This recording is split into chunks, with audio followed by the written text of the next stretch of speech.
Donc je fais quand même, comme d'habitude, un petit topo pour vous expliquer déjà le concept, poser un peu le cadre, que ce soit pour la rediffusion c'est bien, et pour les personnes qui découvrent le concept pour la première fois.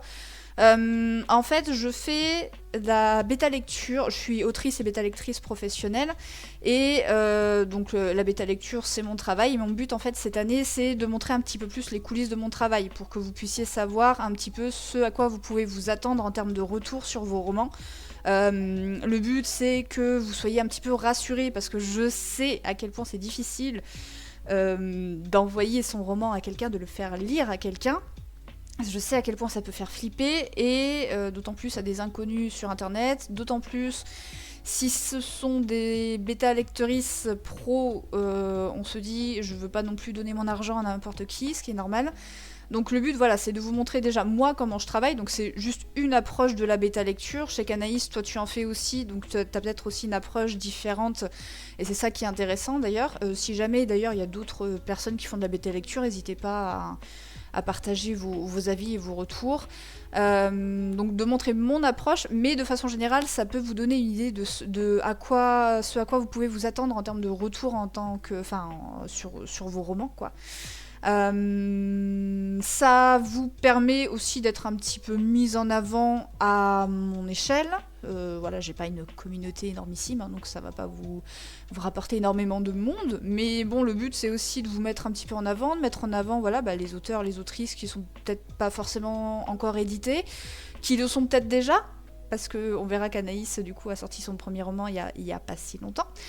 Mais voilà, moi j'aime bien aussi ce côté soutien communauté et de mettre en avant les gens, le travail des gens. Donc voilà, moi c'est mon objectif vraiment cette année, parce que je me suis rendu compte qu'au final je montrais pas tant que ça comment je travaillais. Et ça peut manquer justement pour inspirer confiance, même si je me montre suffisamment sur les réseaux. Je pense que les gens arrivent maintenant à cerner qui je suis, ma personnalité, mes valeurs et tout ça. Je pense que de montrer un petit peu comment je travaille, et comme je vous le disais, du coup, il y a des personnes qui, en voyant ces lives et en voyant ces replays, se sont dit, bah du coup, je vais venir vers toi pour une bêta lecture. Donc forcément, il y a aussi un intérêt professionnel pour moi. Mais voilà, le but, c'est que même si vous savez pas encore, si c'est la première fois, que vous savez pas comment, enfin, à qui envoyer votre roman, ou juste que vous savez pas encore quel genre de retour vous pouvez espérer sur vos manuscrits, ça peut aussi vous donner une idée, vous rassurer. Et donc là, le concept, c'est gratuit. Hein, va y avoir du délai, hein, parce que là, je vois que j'ai encore des demandes qui sont apparues sur le formulaire. Là, c'est une proposition qui est complètement gratuite. Vous avez un formulaire en ligne à remplir avec quelques informations, votre autorisation aussi pour diffusion, parce que moi le but c'est aussi que je les lise en direct et que je les rediffuse sur YouTube, tu vois, c'est un peu la contrepartie que je demande sur ce concept qui est gratuit. Donc vous avez un petit formulaire à remplir.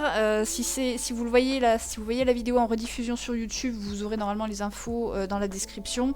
Sinon, vous allez sur mon compte Instagram qui est Maria Villessa, le nom de cette chaîne, hein, je vous le mets dans le chat. Mon compte Instagram c'est au même nom, et dans les stories à la une vous avez toutes les informations et vous avez le lien pour remplir le formulaire. Par contre, vraiment, soyez pas pressés. Je traite souvent les demandes 2 par 2 selon le temps que j'ai dans mon planning, sachant que je priorise forcément mes contrats et mes clients. J'aime pas dire cliente. Enfin bref, les auteurs que j'accompagne. Et donc ouais, voilà, soyez pas pressés. J'ai déjà, je pense, une dizaine de demandes à traiter avant vous, là, si vous vous inscrivez. Mais vous pouvez vous inscrire. Y a pas de souci. Moi, le but, c'est que je fasse déjà la bêta lecture. Alors, je fais la bêta lecture de la première page de votre roman. Donc, c'est assez court, mais ça vous permet d'avoir un aperçu et d'avoir un premier retour sur vraiment le tout début de votre roman. Et en fait, je vais faire la bêta lecture de mon côté. Je vais commenter le texte, je vais faire un petit retour écrit et je vous l'envoie avant de le proposer en live. Je préfère quand même que vous ayez un premier retour pour que vous puissiez me dire après moi je redemande en fait. Vous voyez, Apolline par exemple, je lui ai fait son retour, je lui ai demandé est-ce qu'elle était toujours ok à partir du retour que je lui avais fait, est-ce qu'elle était toujours ok du coup pour que ça soit diffusé en live et rediffusé sur YouTube, etc. Et vu que j'avais pas eu encore de réponse sur le dernier live, j'ai préféré ne pas le passer tant que j'avais pas son accord. Donc le but c'est que voilà, ça se passe bien, que vous n'ayez pas non plus de mauvaises surprises. Là les filles, ce que je vais partager, vous avez déjà eu les retours. À part s'il y a des nouvelles choses qui me viennent, voilà. Mais bon, globalement, vous avez déjà une première impression quoi, sur votre roman. Et voilà, je crois que j'ai fait le tour. Petite précision que je ferai à chaque fois, le but c'est que ça se passe bien dans la bonne humeur, dans la bienveillance et dans le respect du travail des auteurs et des autrices. Moi je fais en sorte de faire des retours le plus objectifs possible, ça, il y a toujours un biais subjectif hein, forcément. Le truc c'est que voilà, j'essaye d'être la plus respectueuse possible de votre travail. Je vous demande la même chose dans le chat ou dans les commentaires sur YouTube. Si vous avez des choses à dire, vous pouvez. Le but, c'est d'un live, justement, ou que ça soit rediffusé sur YouTube, c'est que vous puissiez aussi faire vos retours sur le texte des auteurs et des autrices, mais dans le respect et dans la bienveillance. Là-dessus, par contre, je serai intransigeante, je vous préviens. Mais voilà, le but c'est que ça se passe bien. Ça demande quand même un sacré courage déjà d'envoyer son roman, enfin la première page de son roman à quelqu'un qu'on connaît pas. Mais en plus que son texte soit lu en live et rediffusé en vidéo et que voilà, ça soit exposé publiquement, c'est pas évident, ça demande un sacré courage déjà. D'ailleurs, bravo à vous. Que ce soit les auteurs ou les autrices qui sont déjà passés, qui passent ou qui passeront. Donc, on respecte ça, s'il vous plaît. C'est en découvrant justement qui tu étais via la newsletter et Insta que j'ai sauté le pas à partager mon histoire. Merci de donner cette opportunité et de rassurer aussi sur les BL. Merci à toi. C'était le but, hein, de toute façon, de rassurer. Je pense que le point principal de ce concept, c'était de rassurer les gens sur la bêta lecture, quoi. Donc, Apolline, qui écrit une fantaisie poétique. Je connaissais pas, mais j'aime bien l'idée. Qui s'appelle La danse des lames, ou... La danse des lames, la promesse de sel et de sang. J'imagine que ça doit être une série. Tu dois avoir un des deux... Oh, pardon. Je bois de l'eau gazeuse, donc ça remonte un petit peu. La danse des lames, c'est quoi? C'est le nom de ta série, et puis après la promesse de sel et de sang, c'est peut-être le nom du tome 1 ou quelque chose comme ça. Oui, tu as tout autorisé normalement duologie, mais pas encore commencé le 2, oui c'est ça, ok, très bien. Donc la danse des lames, la promesse de sel et de sang, fantaisie poétique. Le pitch, une enfant solitaire fascinée par la mer et les pirates. Moi tu me dis pirate, j'achète. Se retrouve arrachée à sa vie terrestre et embarquée malgré elle sur un navire redouté. Au fil des années, elle devient peu à peu la fille du navire, la protégée d'un capitaine brisé par la perte, et le cœur vivant d'un équipage. Jusqu'au jour où la mer réclame son dû et transforme leur histoire en légende. C'est prometteur. Je crois que tu avais un pseudo pareil, donc sur Instagram, et t'as Thread aussi. Thread, j'essaye d'y être un peu régulière, mais c'est par vague. Hein. Mais voilà. Donc, ton pseudo sur les réseaux, je vais le mettre aussi dans le chat. Pour les personnes qui seront en rediffusion sur YouTube, je vous le mettrai dans la description. On commence du coup sur ton chapitre 1. Ce matin-là, Lily, j'ai une Lily dans mon roman que j'aime beaucoup. C'est pour ça que j'aime bien ce nom. Ce matin-là, Lily n'avait aucune idée que la mère connaissait déjà son nom. Et là, vous voyez, pareil, je commente la première phrase. Et là, moi, je la trouve intéressante, tu vois. J'ai commenté exactement de la même façon sur Anaïs. Je fais ah j'aime bien cette première phrase. Déjà, ça donne le thème, l'océan, mais ça pique aussi notre curiosité. Moi, c'est ça aussi que j'attends un peu d'une première phrase, c'est qu'il y a un petit élément soit surprenant, intriguant, drôle. Faut que ça suscite une émotion. Moi, je donne souvent l'exemple. Ah non, je l'ai plus parce que je l'ai revendu. Au lycée, j'avais adoré la saga Uglies de Scott Westerfeld, qui est une saga dystopie young adulte. Et je l'avais relu il y a pas longtemps, et c'est vrai que la première phrase parle. Je l'avais mis sur un post Instagram où je vous avais montré comme ça de façon brute des premières phrases, et c'était ce matin le ciel avait la couleur d'un vomi de chat ou je sais pas quoi. C'est débile, mais en fait ça m'a marqué, comme quoi je l'ai lu au lycée, et même encore aujourd'hui je m'en souviens plus ou moins. Et en fait ça suscite un peu une réaction, une émotion, et c'est ça que j'aime en fait dans les premières phrases. Et là c'est pareil. C'est-à-dire que ce matin-là, Lily n'avait aucune idée que la mère connaissait déjà son nom. Il y a un petit côté mystérieux. Ça pique notre curiosité. Pourquoi la mère connaît son nom? Donc c'est top, tu vois. Ça pousse à vouloir lire après, quoi. C'est un morceau... Ah bah oui, mais c'est un morceau de mon prénom, Apolline. Et on me surnommait Apo Lily. J'aime beaucoup Lily. Et du coup, je m'y suis encore plus attachée parce que j'aime beaucoup le personnage de Lily dans mon projet de roman. C'est un clin d'œil, et en général, la première phrase de mon roman a un écho avec la dernière. J'adore ça. Moi, c'est pour ça aussi que j'aime les premières phrases. Et moi, c'est pas... Non, dans la première version de mon manuscrit, c'était ça. Il y avait vraiment... la boucle était bouclée. C'est-à-dire, j'avais vraiment la première phrase qui faisait écho à la dernière. Et je pense que en fait, ce que j'ai fait en épilogue, je vais pas le garder, et je vais terminer mon roman autrement. Donc finalement, la dernière phrase n'aura plus rien à voir. Mais j'adore l'idée que des fois, t'aies des dernières phrases qui font écho à la première. J'adore ça. Est-ce que c'est volontaire le choix des mots au lieu de dire par exemple ignorer encore que la mère. Attends. Ignorer encore que la mère connaissait déjà son nom. Ah, toi, la tournure de phrase te dérange? Attends. Ce matin-là, Lily n'avait aucune idée que la mère connaissait déjà. Ah, c'est peut-être le que qui peut. Ah, que la mère. Attends, on est au présent ou pas? Non, on est au passé. C'est peut-être dans la conjugaison. Alors après, je suis nulle en concordance de temps, hein. Je suis pas correctrice, c'est pas ma spécialité. Parce que la mère connaisse déjà son nom, mais vu que connaisse, c'est du présent, c'est pas bon. C'est peut-être dans la tournure de phrase que ça te perturbe. N'avait aucune idée que. Je sais pas. Tu vois, ça c'est des trucs, c'est moins ma spécialité. Je sais que je peux avoir des problèmes de tournure de phrase moi aussi en tant qu'autrice. Ce matin-là, Lydie n'avait aucune idée que la mère connaissait déjà son nom. Écoute, moi la lecture ça m'avait pas perturbée. Maintenant que tu me le dis, je bug un peu dessus, mais je sais pas si je suis influencée par ta remarque ou pas. Ça faudrait peut-être le voir après en correction, Apolline. Je sais pas, tu vois, moi la lecture ça m'avait pas perturbée. Après, si toi tu le dis, peut-être que ça peut perturber d'autres personnes. La concordance ça va, c'est vraiment l'idée que. Mais c'est personnel. Ah, ou alors est-ce que ça fait. Comment on pourrait le tourner sinon? N'avait aucune idée. Ah, j'ai un doute. Parce que je pense qu'instinctivement, je l'aurais peut-être écrit comme ça.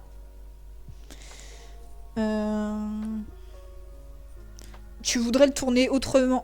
Comment, toi, sinon? Oui, c'est un langage. Oui, c'est ça. En fait, j'ai essayé de trouver un peu l'image que ça renvoyait. Ouais, c'est un peu l'idée. C'est un langage enfantin, ignoré, encore que. Je trouve que ça sonne moins léger. Ça fait le. Attends. Ah ouais, attends. Attends. Ignorer que la mère connaissait déjà son nom. C'est un langage enfantin, ignorer encore que. Lily n'avait aucune idée. Je suis en train de bugger là. Je suis trop fatiguée là. Vous m'en demandez trop un vendredi soir. Ça fait moins léger, ça fait que le texte plus lourd. Après, c'est une réécriture faite déjà 30 fois, c'est pas parfait. Non, mais c'est jamais. De toute façon, on peut toujours trouver des choses à redire sur son texte. Hein. C'est le problème. Bon, tu peux toujours éventuellement y réfléchir, mais bon, après, c'est pas. Moi, ça me choque pas. Après, vu que c'est sur une première phrase, il faudra peut-être y prêter attention pour être sûr, parce que pour moi, la première phrase est importante. Des fois, c'est peut-être dans le choix de mots, dans la tournure de phrase, je sais pas. Mais en tout cas, dans l'idée, tu peux la garder telle quelle, parce que je la trouve super intéressante, quoi. Elle resta quelques secondes immobile, le visage enfoui dans l'oreiller, à écouter le bruit familier de l'appartement. Les canalisations qui claquaient. Là, pareil, tu vois, je crois que c'était... non, c'est moi. Non, c'est pas bon. Non, c'est les phrases un peu plus hachurées. Moi, j'aime bien. J'allais dire phrase nominale, mais non, parce que on a les noms et je suis fatiguée là, c'est un peu trop pour moi. Mais bon, c'est des phrases un peu plus courtes, quoi. Un voisin qui descendait trop vite. Moi, j'aime bien l'idée. C'est mon style d'écriture en même temps. Les canalisations qui claquaient, un voisin qui descendait l'escalier. Parce que tu vois, on pourrait le mettre dans une seule phrase, mais le fait d'être coupé comme ça dans un point, je trouve que ça rythme un peu le texte et comment dire, ça met en valeur chaque idée que tu veux mettre en avant, quoi. Et je sais pas comment dire, en fait, dans ma tête, moi je me le représente. Je l'entends en fait dans ma tête, tu vois, les bruits, donc les canalisations qui claquent, un voisin qui descend l'escalier trop vite, ça les met en valeur et dans ma tête, je sais pas, je me les représente mieux. Un voisin qui descendait l'escalier trop vite, le monde faisait déjà du bruit alors qu'elle aurait voulu se rendormir. Attends. Mais après la phrase reste très pertinente et à propos. En fait, le mot ignorer ne colle pas avec le ressenti que j'aimerais transmettre. Ah oui, d'accord. Ouais. Ah, des fois, après, c'est compliqué de trouver le mot juste. Et ça fait partie du travail de réécriture. Moi, c'est un truc que je fais à la fin. C'est que des fois, tu peux des fois faire une phrase complètement alambiquée, alors qu'en fait, tu pourrais la résumer. Tu pourrais résumer ton idée en un ou deux mots, quoi. Et ça, c'est un travail comment dire, de peaufinage, quoi. Mais je regarderai ce qui peut aller, ouais. Je comprends, j'essayais de voir ce qui me perturbait. Non mais des fois, en fait, c'est ça aussi quand je dis qu'en bêta lecture, des fois, je peux bugger sur une phrase ou sur un mot ou sur une tournure de phrase. Et des fois, j'arrive pas à mettre le doigt dessus parce que mon but, c'est aussi d'expliquer pourquoi je bug dessus. Et des fois, j'y arrive pas. Donc des fois, je relis plusieurs fois et à force de relire, c'est comme quand on écrit, à force de relire, t'as le cerveau qui est court-circuité un peu. Donc c'est pour ça que des fois, je dis, après, c'est peut-être moi qui suis fatiguée et qui comprends pas. J'en sais rien. Mais des fois, ouais, tu peux bugger un peu sur une tournure de phrase et t'arrives pas à savoir vraiment pourquoi et ce qui te bloque. C'est un vieux style d'écriture, les coupures. Mais ouais, mais moi j'aime bien. J'aime bien. Peut-être que je suis encore de l'école où j'ai lu pas mal de classiques quand j'étais au lycée et je pense que c'est des trucs que j'ai beaucoup J'ai un auteur qui m'inspire beaucoup, c'est un de mes auteurs préférés qui s'appelle Charles Julier et c'est un peu dans ce style-là et ça a beaucoup influencé ma plume. Donc moi c'est un truc auquel je suis sensible. En fait, je crois que le aucune idée, je le perçois de façon intransitive et donc avoir un complet. Ah ouais, d'accord, ok. Ça sortait du langage commun. Après, tu es en poésie, donc tes tournures peuvent être différentes du style plus classique de narration. Oui, après, ça dépend aussi ce que tu veux renvoyer en termes de style, en termes de ton, quoi. Oh. Tout en douceur. Par contre, ouais, non, les griffes sur le tapis de marche, c'est peut-être pas l'idéal, mon chat. Bref, alors, voilà, après, t'avais la phrase, donc le monde faisait déjà du bruit. J'aime bien, moi, l'idée, tu vois, que le monde fait du bruit. C'est pareil, tu vois, ça... Tu entends... là, tu vois, j'ai vraiment... Autant je peux visualiser des trucs, là, j'ai vraiment une visualisation auditive dans cette scène. Non mais il a vraiment décidé de faire le bazar. Le monde faisait déjà du bruit alors qu'elle aurait voulu se rendormir. Puis il y eut les pas, ceux de sa mère, réguliers et fatigués. Tu vois, on retrouve un peu ce style assuré que moi j'aime bien. Tu vois, je te l'ai mis en plus en commentaire. J'aime le style de la plume, mais c'est un goût très personnel. Parce que j'écris un peu comme ça aussi, avec des phrases courtes, un certain rythme. Il faut pas en abuser, mais c'est un truc à doser parce que ça reste intéressant, quoi. Mais ici, c'est assez pertinent et ça fait son petit effet. Tu vois, sur ce paragraphe-là, j'aime beaucoup le style, quoi. Lily se redressa aussitôt, glissa hors de son lit et enfila son uniforme encore tiède de la veille. T'es beaucoup dans le... Là, tu vois, je le remarque dans les sensations par le corps. Tu vois, t'as l'ouïe, t'as le toucher, et je trouve ça bien. Là, on avait vraiment le bruit, l'environnement sonore, et là, tu vois, d'enfiler son environnement... son uniforme encore tiède de la veille. Tu vois, moi, j'ai la sensation un peu doudou et tout ça. Les grandes chaussettes dépareillées vinrent ensuite, comme toujours. Ouais, c'est ça que je t'ai mis. Ça donne déjà une idée de la personnalité de Lily, l'air de rien, et c'est top. Enfin, après, peut-être pas, mais tu vois, forcément, tu te fais une image un peu du personnage, ou alors est-ce que c'est juste parce que après, bon, il est question de sa mère, je crois. Donc c'est peut-être sa mère ou c'est peut-être leur mode de vie qui fait que ils font avec ce qu'ils ont. Peut-être qu'ils ont peut-être pas beaucoup de moyens financiers. Enfin, j'en sais rien. Mais moi, ça me renvoyait une petite image un peu déjà de Lily, quoi. Oui, moi aussi, j'ai lu les classiques. Je sais que Jack London. Ah ouais, j'ai lu L'Appel de la forêt. Je crois que c'est la première fois que je lis un de ces textes. J'avais bien aimé le style aussi. Disons que le poétique permet des libertés. J'aime pas les codes et les règles. Mais j'aime pas. Et la poésie, en plus, c'est assez codifié aussi. Mais je pense que c'est comme tout, en final, tu peux aussi t'amuser de ça. Mais je vais me pencher dessus quand même. J'en abuse, j'utilise les phrases courtes tout le temps. Ouais, moi c'est pareil. Là, un des points de réécriture, c'est de faire attention à ça aussi, moi, sur mon texte. Uniforme encore tiède de la veille, c'est génial comme phrase. Ouais, ça en dit beaucoup sans aller dans le tel. Bah oui, mais c'est ça en fait. Et vraiment, moi là, tu vois, tu passes par le corps, tu vois, autant par l'ouïe, par l'effet. En plus, moi, je suis sensible aux vêtements, à la sensation des vêtements sur la peau. Il y a des matières, je supporte pas et tout ça. Et donc, d'avoir le côté un peu tiède sur la peau, j'ai eu la sensation directe, quoi. Elle jeta un coup d'œil à son sac bien fermé, puis souleva discrètement la housse de l'oreiller pour y cacher sa Game Boy, avant de lisser les draps à la main. Et ça, en fait, moi j'ai tiqué dessus, parce que, en fait, vu que tu me le vends comme une fantaisie poétique, j'avais vraiment en tête, en plus vu qu'il y a un côté dans le pitch piraterie et maritime, forcément je me suis projetée dans un monde un peu à l'ancienne. Et ça c'est moi, hein, c'est mes projections que je me suis faites. Et donc quand je vois apparaître une Game Boy dans ton récit, je suis attends, on est dans quel monde là? Et je te l'ai mis, je m'attendais pas à voir pop un élément de notre monde moderne dans cet univers. Du coup, je me pose la question du genre. Ah oui, ça c'est une question qu'après je t'ai soulevée. Et tu m'avais répondu d'ailleurs dans ton mail. Mais là, du coup, je vais lire la remarque que j'ai eue à chaud. Vu que tu as annoncé une fantaisie, c'est quelque chose d'un peu surprenant. Et après, ça dépend parce que... Alors, soit je t'ai posé la question, est-ce qu'on serait pas plutôt dans un récit fantastique ou de l'urban fantasy? Ça se vérifiera sans doute par la suite, mais je pose la question ici vu que ça me saute aux yeux. Parce que, comme je te disais, en fait, je me suis projetée, moi, mais c'est moi, hein, parce que j'ai lu le pitch, j'ai lu le début. Ah, mon chat, t'es pas obligé de faire du bruit maintenant tout de suite, là. J'ai eu vraiment une projection. Après, c'est parce que j'adore lire de la fantasy maritime, donc je me suis déjà moi-même projetée dans un univers. Et quand tu me sors une Game Boy, je me dis, ok, alors est-ce qu'on est sur ce qu'on appelle de l'urban fantasy, donc dans notre monde moderne, et il y a des éléments de magie, surnaturelle et tout ça, sachant que moi, j'ai du mal encore à situer la frontière entre urban fantasy et fantastique.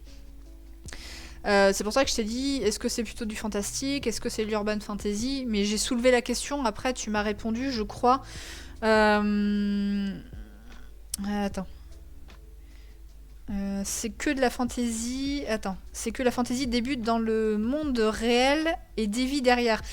Pour moi, c'est l'inverse, c'est le fantastique. La fantasy, c'est un monde imaginaire où justement la magie, les trucs surnaturels sont normal. Magie, surnaturel, bref, c'est normal.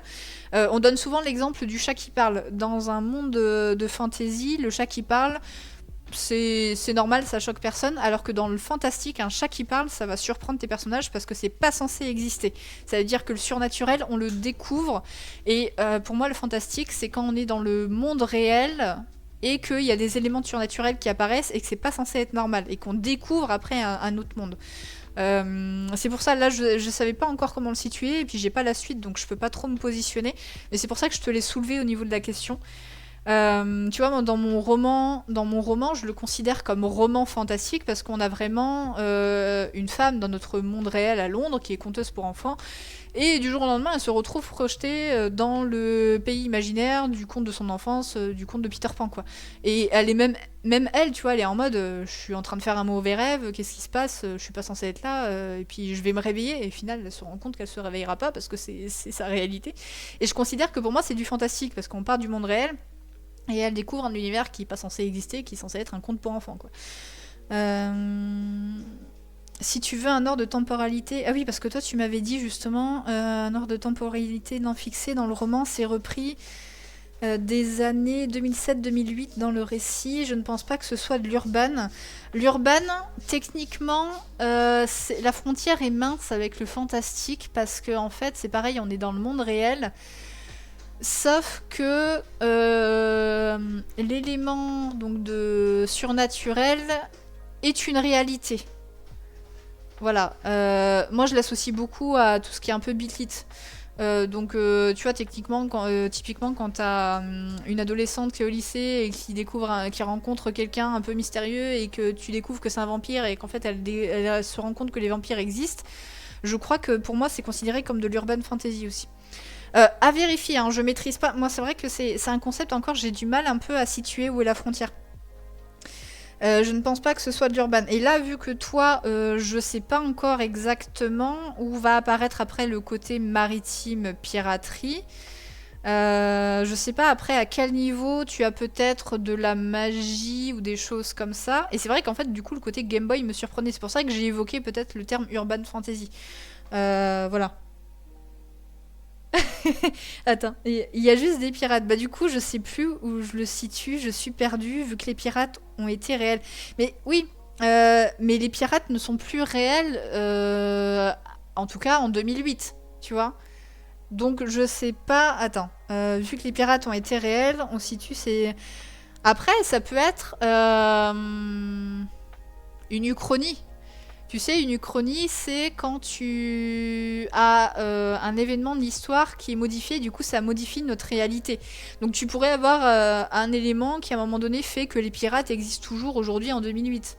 Tu vois ce que je veux dire? C'est une suggestion, hein. Je dis pas que ça doit être le cas. Mais... ou alors, après ça dépend, c'est pour ça, en fait pour moi fantasy c'est monde où techniquement tu devrais avoir plus ou moins de la magie à un certain degré, parce que des fois t'as des fantaisies où la magie est relativement light, ou en tout cas pour moi c'est un monde imaginaire. Si on est dans le monde réel où t'as en plus la Game Boy et tout ça, pour moi on est plus soit sur de l'urban fantasy. Après, à quel niveau tu places la piraterie, enfin l'univers un peu piraterie et tout ça, tu vois, je pense que c'est un truc qu'il faut creuser, qu'il faut réfléchir. Sachant qu'après, c'est important, tu vois, de te positionner enfin, de façon assez juste sur le genre et sur le public pour pouvoir le communiquer. Parce que c'est-à-dire que si tu vises l'auto-édition, il va falloir que tu te positionnes bien pour viser le bon public. Et pareil, si tu vises les maisons d'édition, pour pouvoir te positionner sur les maisons d'édition. Et il faut être clair en fait sur ton positionnement, parce qu'après les éditeurs ils vont dire si elle nous propose une fantaisie que finalement c'est pas une fantaisie, bah ça va pas être ce qu'on recherche quoi. Il faut que ça soit relativement clair, tu vois. Mais c'est pas toujours évident, hein, je le dis, hein, c'est pas toujours évident de se positionner en termes de genre. Chapitre 2. Alors attends, vu que les pirates ont été réels, hein, chapitre 2, donc ils apparaissent, j'imagine, à partir du chapitre 2. Ils existent encore, mais plus comme les pirates du style Pirates des Caraïbes avec 3 mâts, mais je parle des vieux pirates. Mais est-ce qu'à un moment donné, ton roman, il bascule sur un univers? Parce que là, est-ce que t'es dans le monde réel? Est-ce que t'es dans un monde inventé, mais du coup, il y a des éléments de notre monde moderne, éventuellement? Parce que pour moi, la fantasy, c'est un monde complètement fictif. Donc, tu peux même inventer une société complètement différente, une politique complètement différente, une façon de penser qui est complètement... C'est un monde où, en fait, t'as aucune limite. Et moi, tu vois, c'est le côté... Je suis contente hein, de voir apparaître une Game Boy hein, dans un roman. Mais après, je viens questionner, justement... Moi, ça, tu vois, ça m'a fait un décalage par rapport à mes attentes. Et là, c'est intéressant en termes de retour ce que je te fais, parce que je me dis, si moi ça m'arrive, peut-être que ça peut arriver à d'autres lecteurs. Je dis pas que c'est grave, mais après, justement, je pense qu'il faut que tu travailles un peu comment tu te positionnes en termes de genre à ce niveau-là. Sachant que c'est pas évident. Hein.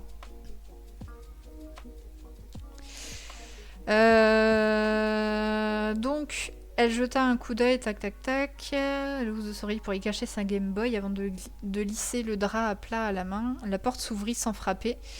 Natalina entra, les traits tirés, déjà coiffée, déjà ailleurs. Elle posa la brosse sur la commode. Je suis pas trop sombre au niveau de la lumière? Non, ça va. Parce que je vois que la luminosité baisse.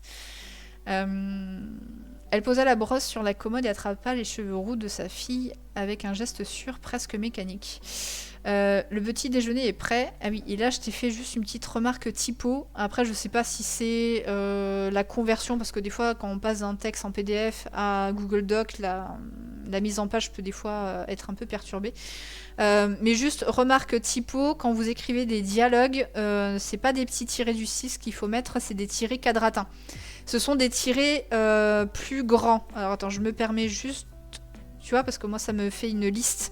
Tiré quadratin, vous faites Alt 0151. Alors après, peut-être qu'il y a différentes façons de faire, mais tu vois, ça c'est une ligne de dialogue. Et ça, c'est juste les tirés de liste, en fait, quand tu fais des listes. Mais pour les dialogues, là, je te le dis là, peut-être que tu le savais déjà, j'en sais rien. Mais en tout cas, pour la mise en page, que ce soit pour après de l'auto-édition ou de la maison d'édition, faites attention à la mise en page et à la typo. Voilà, c'est ce tiré-là qu'on attend dans les dialogues. Tu restes dans le monde réel, mais à partir du moment où elle se retrouve sur le navire, il n'y a rien de similaire avec le monde réel. Donc peut-être qu'on est sur du fantastique. Hein. Fantastique. Peut-être. Hein. Après, il faut voir où est-ce que tu te positionnes. N'hésite pas à bien te renseigner sur la différence, par exemple, entre fantasy et fantastique, voire urban fantasy, tu vois. Ok, non, je le savais pas. Pour le tirer, merci. Ok. Je le dis parce que ça peut aussi vous servir à d'autres, là, si vous passez par là.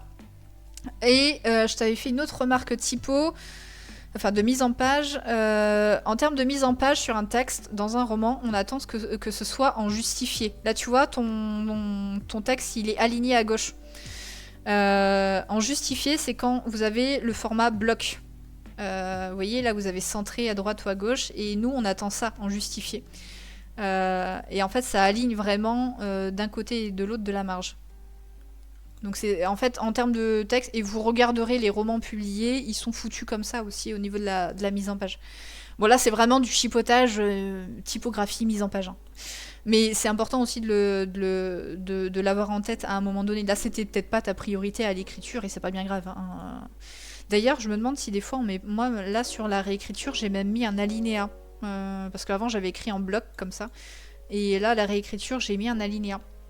Parce que je me suis rendu compte, je sais pas, je prends le premier qui vient. Il me fait rire là, me fixer. Moi, les textes que j'ai, tu vois, là, publiés, j'ai quand même un petit alinéa.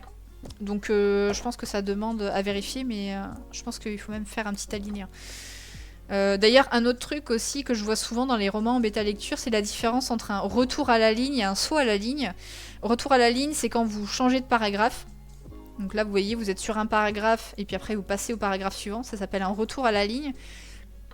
Et vous avez ce qu'on appelle un saut à la ligne. Donc c'est quand vous changez de paragraphe, mais vous laissez un espace, comme ici. Et pour moi, un saut à la ligne, c'est vraiment quand on change de scène. Tu vois, là, j'aurais pu peut-être te faire la remarque. Un saut à la ligne, c'est censé marquer un changement de temps, de lieu, de personnage. Voilà, c'est vraiment pour marquer quelque chose. Sinon, il faut laisser un bloc. Et je sais qu'on n'aime pas trop ça. Des fois, on a envie que le texte soit aéré. Mais au final, pareil, vous prenez un roman dans votre bibliothèque et vous regardez et vous verrez qu'au final, ça fait très bloc. C'est pas si aéré que ça. Et quand vous avez un saut à la ligne, c'est que vraiment, en fait, là, sur un chapitre, j'ai aucun saut à la ligne. Et il y a que des retours à la ligne. Et quand vous faites un saut à la ligne, c'est vraiment pour marquer un changement. Donc là, par exemple, je suis pas sûre que tu dois faire un saut à la ligne. Tac, ici peut-être, parce que si elle descend dans la... Mais là, tu vois, t'as beaucoup de sauts à la ligne. Je pense qu'il y a peut-être quelque chose aussi à revoir à ce niveau-là, tu vois, au niveau de la façon d'organiser ton texte. Et ça, c'est un truc auquel il faut faire attention aussi. Pareil, là, je chipote, hein, c'est de la mise en page. Mais c'est intéressant de le savoir aussi.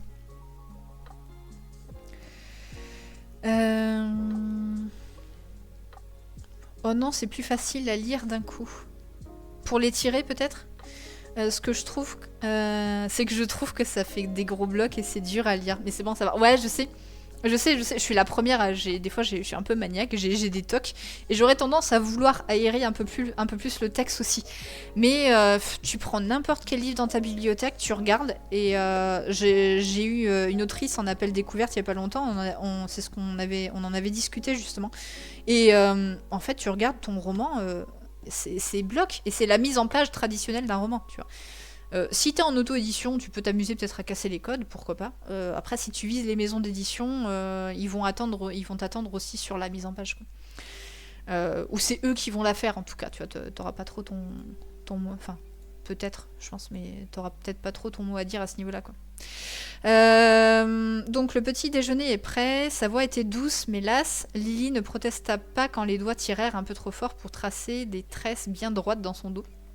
Sa mère aimait l'ordre, les choses bien rangées, les horaires respectés. La cuisine sentait le café. Là, limite, tu peux peut-être sauter une ligne parce qu'on passe peut-être à la cuisine, tu vois. Il y a peut-être eu une petite ellipse, et donc la cuisine sentait le café. Euh, Et pareil, quand vous faites des retours à la ligne, c'est quand vous changez d'idée. Si vous restez à peu près sur la même idée que vous voulez transmettre, vous pouvez rester sur le même paragraphe. Ou alors, des fois, voilà, c'est parce que tu veux faire une phrase toute seule pour mettre en valeur ta phrase. Ça peut être intéressant en termes de style. Mais sinon, globalement, c'est pareil, il n'y a pas de règle absolue. Mais souvent, on reste dans un même paragraphe quand on reste sur la même idée. Quand tu passes sur une autre idée, tu peux changer de paragraphe. La cuisine sentait le café au lait, 2 tartines de confiture de mûre attendaient dans une assiette ébréchée. J'aime bien les images que ça renvoie. Tu vois, quand on parle des fois, on parlait de chaud dentelle un petit peu. Euh, Ça renvoie une certaine image, tu vois, de l'environnement de Lily, de prendre son petit déjeuner sur une assiette qui est ébréchée. Et l'air de rien, tu dis pas grand chose, mais tu peux aussi. Tu laisses deviner des choses à ton lecteur sans forcément passer par des explications un peu info dumping, quoi. Lily mangea vite, comme toujours. Sa mère la regardait faire sans vraiment la voir, corrigeant déjà mentalement la liste des choses à ne pas oublier dans la journée. Ne traîne pas après l'école, dit-elle en lui tendant sa veste. Lily hocha la tête. Oui, maman. Toujours la même réponse. Et justement, tu vois, moi, déjà, ce petit dialogue et puis cette phrase-là, tu vois, je t'ai dit, c'est bien, ça dit quelque chose de ton personnage et de sa relation à sa mère, c'est intéressant. C'est ce que je t'ai mis dans le retour. Ça peut renvoyer une image de Lily peut-être un peu docile par rapport à sa mère ou qui la remet pas, voilà, qui se rebelle peut-être pas trop, voilà, qui écoute sa mère ou avec un côté docile. Tu laisses en tout cas sous-entendre quelque chose. C'est pareil, tu vois, t'es pas dans la démonstration et la surexplication, mais c'est intéressant et c'est bien aussi d'amener les choses comme ça dans un texte. De laisser suggérer des choses et du coup le lecteur, tu vois, va s'imaginer des choses et au fur et à mesure de l'écriture ça va se préciser aussi, tu vois. J'imagine, là on est que sur la première page, mais moi c'est comme ça que je fonctionne des fois à la lecture. Il y a des fois des petits éléments qui pop où je me dis ah oui d'accord, donc ça peut être comme ça, et en général j'attends qu'on me le précise un petit peu plus tard. Elle embrassa sa mère sur la joue, Natalina la serra une seconde de plus que nécessaire, comme si c'était comme si quelque chose lui échappait sans qu'elle sache quoi. Dans la cage d'escalier, Lilia inspira profondément. La vie l'attendait. Tu vois là, le changement de ligne, je trouve que c'est intéressant. Parce que ça met en valeur un peu cette idée. Et je trouve ça, l'effet que ça fait est sympa. La rue sentait la pierre humide et le pain chaud, tu vois. On est encore dans les sensations. Et je trouve ça cool. C'est vraiment... Alors moi, j'ai pas d'odorat. Voilà. Peut-être que vous le savez pas. Je n'ai aucun odorat. Mais je peux me représenter des odeurs. En fait, c'est bizarre parce que en fait, j'ai des images d'odeurs dans ma tête, des représentations mentales un peu que je m'en fais et je le projette un peu des fois dans le corps, dans des sensations. Et d'ailleurs, en tant qu'autrice, c'est un peu particulier pour moi de décrire des odeurs. Je galère un peu, des fois je dois demander à des gens, ouais, tu sais, quand ça sent comme ça, comment tu le décrirais? Parce que du coup, je sais pas forcément décrire une odeur. Mais là, j'aime bien l'idée que ça renvoie, quoi. La rue sentait la pierre humide et le pain chaud, donc tu te fais une image dans ta tête. Lily marchait seule, comme tous les jours, 30 minutes à observer les façades, à éviter les flaques, à compter les pas. J'aime bien l'image que ça renvoie aussi, tu vois. J'ai vraiment l'image un peu, tu sais, de la petite fille qui se balade dans la rue et qui s'amuse, qui est un peu dans sa tête, tu vois, dans son monde. Je crois que c'est ce que je t'ai mis un peu dans les images que j'ai de Lily.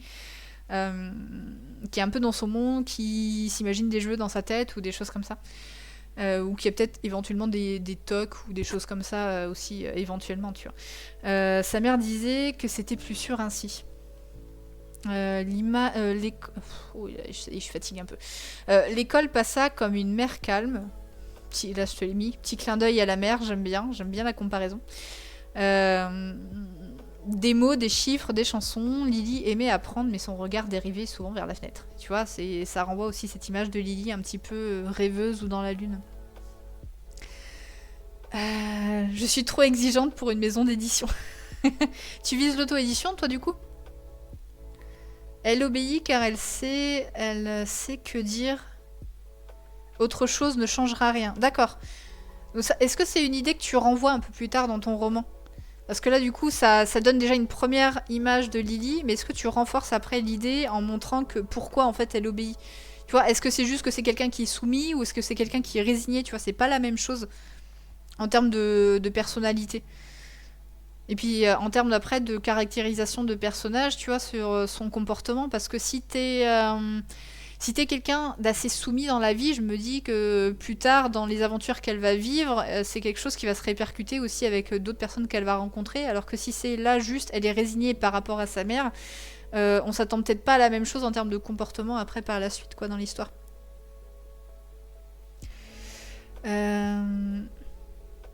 Le goût doit t'aider pour les odeurs, du coup, non. Alors, il faut savoir que j'ai un goût, mais qui à mon avis est moins prononcé qu'une personne normale. Par exemple, je peux avoir la main lourde sur les épices.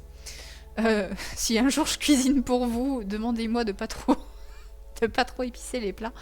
Donc j'ai un goût, mais donc oui, je peux avoir une certaine représentation des odeurs, mais j'ai un goût qui est pas très prononcé et qui peut être peut-être différent d'une personne normale, tu vois. Donc j'ai quand même une certaine représentation de certaines odeurs, tu vois. Dans des romans, quand on me décrit des fois des certaines odeurs, je peux avoir un air un peu dégoûté selon ce qu'on me décrit. Mais ouais, c'est pas toujours évident, quoi. Elle a 8 ans à ce moment du récit, d'accord. Oui, car je fais les illustrations. Ouais, je veux pas. Bah oui, ok. Bah, c'est aussi une des raisons pour lesquelles des personnes se tournent vers l'édition indépendante, hein, c'est pour avoir un peu la main mise un peu sur tout le projet, quoi. L'idée est renforcée, elle est résignée, elle le sera au début du roman, mais elle évoluera. Ok, bon, c'est très bien. Elle va se résigner devant l'autorité des pirates jusqu'à se faire accepter. Mais c'est intéressant. Mais c'est bien, tu vois, t'amènes les choses quand même de façon assez naturelle, sans en faire trop, parce que c'est le risque, hein, au début d'un roman, des fois, on a envie que les lectrices comprennent tout de nos personnages, on veut être sûr qu'ils aient bien compris l'idée, et des fois, on peut avoir tendance à en faire des caisses. Ça m'est arrivé d'avoir des manuscrits où on a une petite scène classique et puis on te parle de ton personnage, puis allez bim, d'un coup on s'arrête et puis on te parle de son passé et de qui elle est, de son rapport à sa famille, patati et patata. Hop, on repasse sur une petite scène, machin rentre dans la pièce. Ok, alors sa maman elle est comme ça, et puis du coup leur relation elle est pas facile, et puis par le passé en fait c'est parce que le papa il est mort, et puis je caricature. Mais ça arrive très souvent, et c'est normal, hein, c'est parce qu'on a envie que les lecteuristes comprennent où on veut aller, qu'ils comprennent nos personnages, mais des fois, en fait, laissez-nous le temps de découvrir vos personnages, de découvrir votre histoire. Le but, c'est d'avoir, surtout sur les débuts de roman, d'avoir un début efficace, mais un début de roman, c'est vraiment vous poser le contexte qui est important pour la suite, c'est-à-dire que vous n'avez pas besoin de tout nous dire, vous avez juste besoin vraiment de caractériser votre personnage, de mettre en avant son objectif, parce que en fait c'est ça, je vous inviterai à regarder quand elle sortira la vidéo sur les enjeux sur YouTube. En fait, ce qu'on attend d'un roman au début, c'est vraiment c'est la mise en situation. Vous avez vraiment le début d'un roman, c'est mise en situation, comment on appelle ça, situation initiale, élément déclencheur, péripéties, climax, résolution. Et vraiment, la scène d'exposition, c'est on vous présente un ou plusieurs personnages, qu'est-ce qu'ils veulent, qu'est-ce qu'ils recherchent, quels sont déjà un peu ce que je vous disais, les frictions, les éventuels freins qui les empêchent peut-être d'aller vers leur objectif, et puis d'un coup, bim, vous allez avoir un élément déclencheur qui va venir un peu perturber tout ça, qui va peut-être du coup renforcer justement les enjeux, parce que les enjeux, c'est quoi? C'est quand votre personnage veut quelque chose, et ça va avoir un impact sur sa vie. C'est-à-dire qu'en tant que lecteur, on va se demander qu'est-ce qu'il risque s'il échoue dans son objectif, qu'est-ce qu'il a à perdre, et à l'inverse, qu'est-ce qu'il a à y gagner s'il gagne son objectif. Et c'est ça qui va vraiment impliquer votre lecteur dans l'histoire. et qui va faire qu'il va vouloir avoir envie de lire la suite pour voir si votre personnage justement va réussir dans son objectif ou est-ce qu'il va échouer, et ça l'implique émotionnellement parce qu'on va stresser pour votre personnage en se disant s'il échoue, on a conscience des risques et du coup qu'est-ce qui va lui arriver, comment il va se débrouiller s'il échoue, enfin bref voilà. Donc en fait le contexte c'est surtout ça qu'on a besoin de savoir au début. Et là, tu le fais quand même... Enfin, on n'est que sur la première page. Hein. Donc, tu commences à poser déjà des premiers pions qui sont intéressants. L'air de rien, et c'est subtil, et c'est bien fait. J'ai tellement envie de te donner la suite pour avoir le retour. Vraiment, je pensais que tout était mauvais ou nul. Non, c'est intéressant. Genre le syndrome de la posture. On l'a tous, hein. On l'a tous. Moi, tu vois, je suis sur la 3e version de mon roman et à chaque fois, je me dis, je suis jamais vraiment satisfaite quoi de ce que j'écris et c'est casse-pied.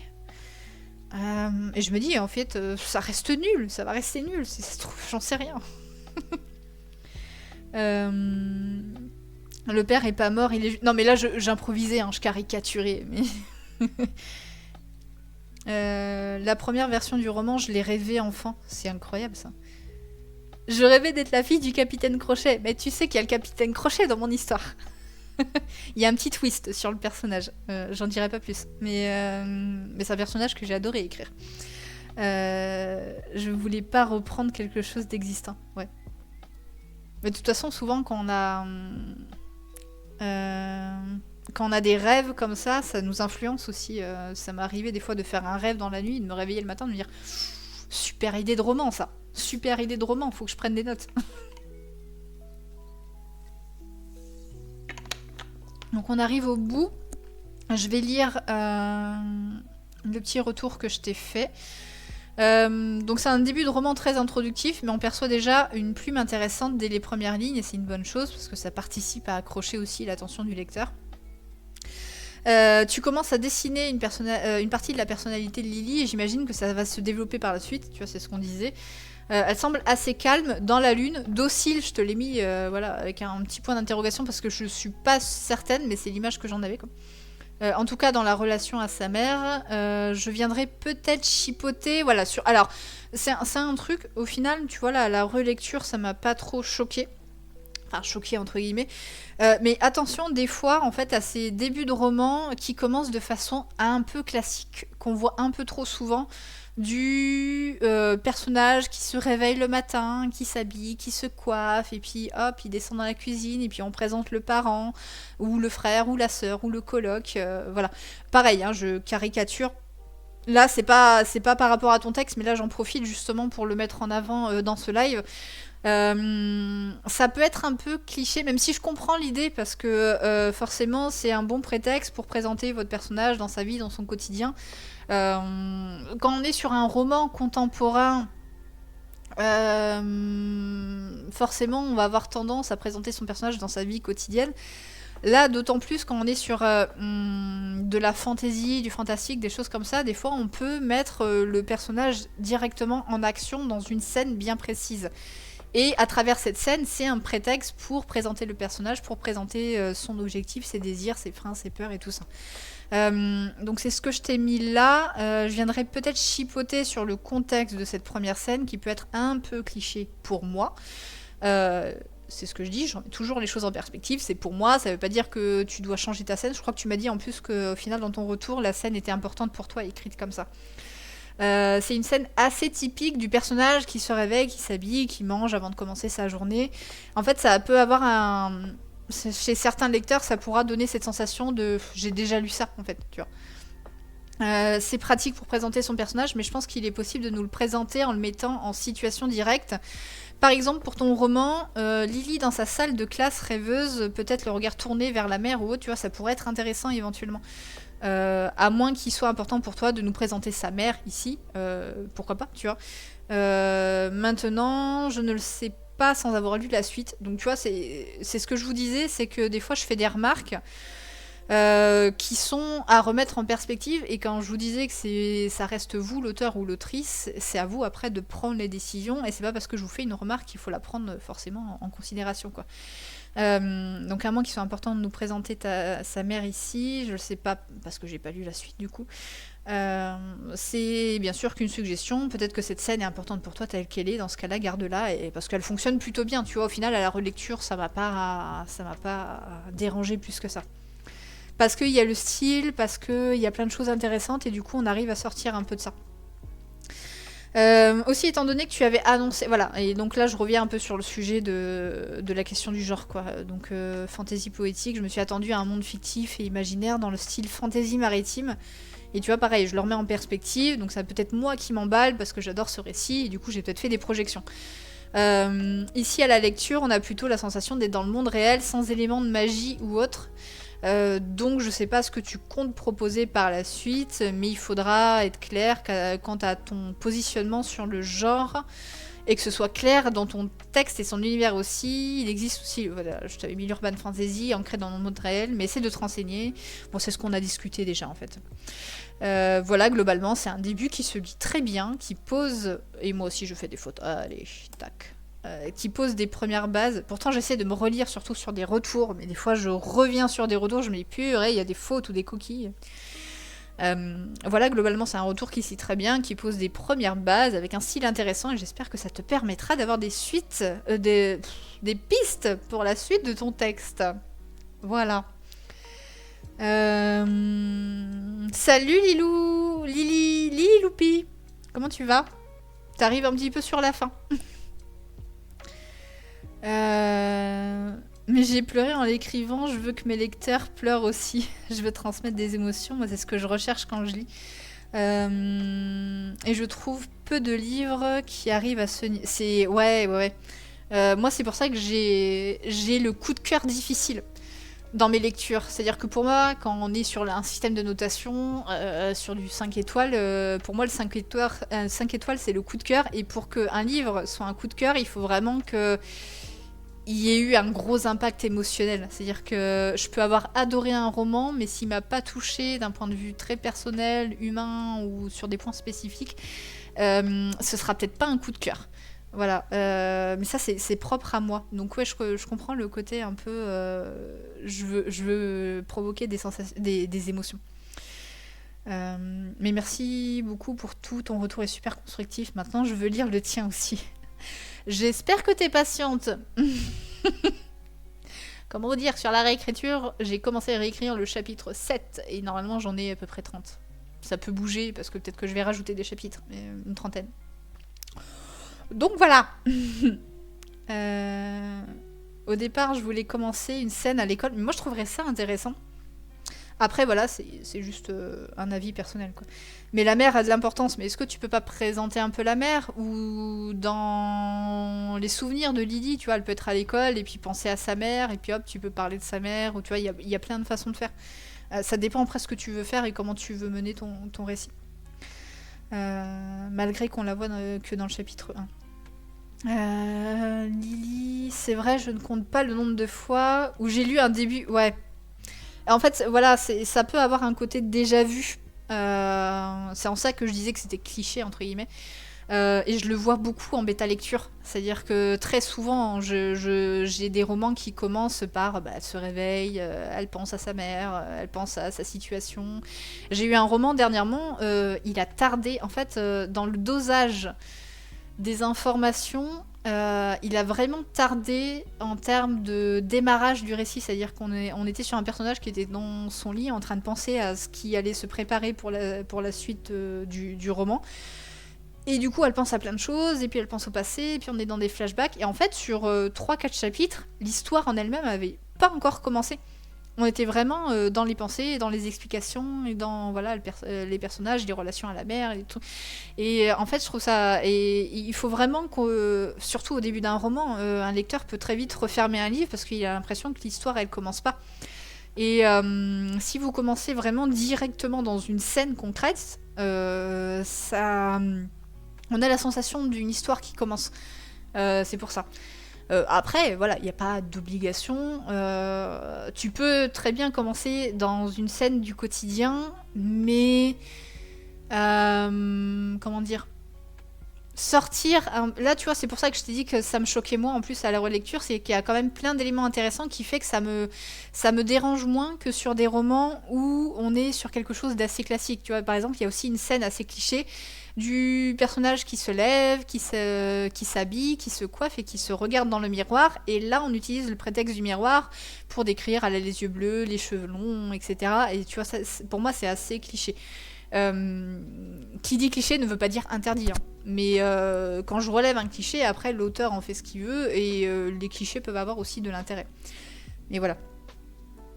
Je trouve ça répétitif. Et je me suis dit que le réveil allait bien car c'est une enfant. Oui, c'est vrai qu'après on est sur une petite fille du coup qui a 8 ans. Mais c'est du revu. Je suis d'accord avec toi sur le coup de cœur, j'en ai que 2. Mais moi, sur l'année 2025, au final, les coups de cœur, j'en ai un gros. Allez, j'en ai 2-3 quoi, sur l'année. Donc les coups de cœur sont pas... je crois, hein. Il y a des romans que j'ai adorés, mais j'ai le coup de cœur difficile. Celui-ci a 57 chapitres. Oui, après ça dépend le découpage. Ouais. Ils sont courts de 3 pages par chapitre. J'aime bien imaginer de façon cinématographique les débuts d'une histoire. Comment j'aimerais voir. Mais c'est intéressant des fois de faire le parallèle avec le ciné. Je pense qu'on va pouvoir revenir entre nous. Tac. Moi, je fais souvent dans les retours de bêta lecture, des fois, je fais le parallèle avec le ciné. Imaginez-vous des fois comment vous présenteriez votre histoire si vous le faites sous forme de série ou de film, comment votre histoire démarrerait. J'imagine qu'il y a aussi des films qui commencent par le personnage qui se réveille et qui se prépare, et je pense que ça a dû se faire, j'ai dû le voir. Mais il y a plein de façons de faire en fait. Mais ouais, c'est intéressant ta remarque. Mais voilà, bref, merci à toi, du coup, j'allais t'appeler Lily, Apolline, pour avoir présenté ton texte. Bravo à toi aussi d'avoir eu ce courage, parce que je sais que ça te stressait un petit peu. Au final, je pense que ça s'est bien passé. Et dans tous les cas, même dans les commentaires sur YouTube, je vous demande de rester bienveillant, respectueux, si je vois qu'il y a des choses moi, avec lesquelles... je trouve ça un petit peu abusé, les commentaires seront supprimés. Je suis sans foi ni loi sur le manque de respect.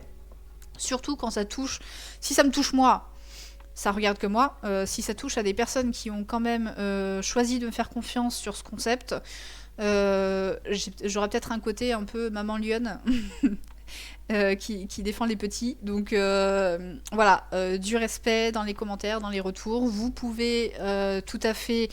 faire des remarques sur les textes qui sont présentés, que ce soit là ou après coup, mais restez bienveillant. Vous voyez comment j'essaye de présenter les choses. Je suis pas parfaite, je peux être maladroite aussi dans ma façon de faire des retours. J'essaye de faire de mon mieux, mais essayez à peu près d'être dans le respect et dans la relativité, quoi. Évitez de vous prendre pour ce que vous n'êtes pas et de croire que vous avez la science infuse. On est humain et c'est pas parce que vous avez une vision des choses que forcément votre vision des choses est la seule façon de voir la vie, de voir l'écriture. Voilà. Même moi, en tant que bêta lectrice pro, les remarques que je peux faire, je le dis toujours, sont forcément biaisées par ma vision de l'écriture. Qui n'appartient qu'à moi, et donc c'est pour ça que c'est intéressant aussi en bêta lecture de le faire, de pas vous contenter que d'une personne, mais de le faire lire aussi par 2-3 autres personnes. Je dis pas par 2-3 pros, vous pouvez aussi avoir des bêta lecteurs bénévoles pour croiser les retours, parce que là vous voyez, hier j'ai eu un appel avec une autrice avec qui j'ai travaillé du coup sur son projet. Et elle me disait, tu vois, il y a des retours que tu m'as fait, t'étais la seule à me le dire, et d'autres où en fait vous vous êtes rejoints, vous étiez plusieurs à me le dire, et ça vous permet aussi des fois de faire le tri dans les remarques. C'est-à-dire que par exemple, une remarque qui revient à plusieurs reprises, ça peut être intéressant de s'y pencher. À l'inverse, si par exemple il n'y a que moi qui fais une remarque sur un truc en particulier, vous pouvez éventuellement le remettre en perspective, à part si vous trouvez ça pertinent et que vous voulez vous pencher dessus. C'est pour ça que c'est intéressant aussi de proposer votre roman à plusieurs personnes de confiance. Choisissez bien vos bêta-lecteurs et vos bêta-lectrices. Voilà, je le dirai jamais assez. Mais oui, c'est intéressant de ne pas vous reposer que sur un avis, quoi. Et de ne pas prendre tous les retours pour argent comptant.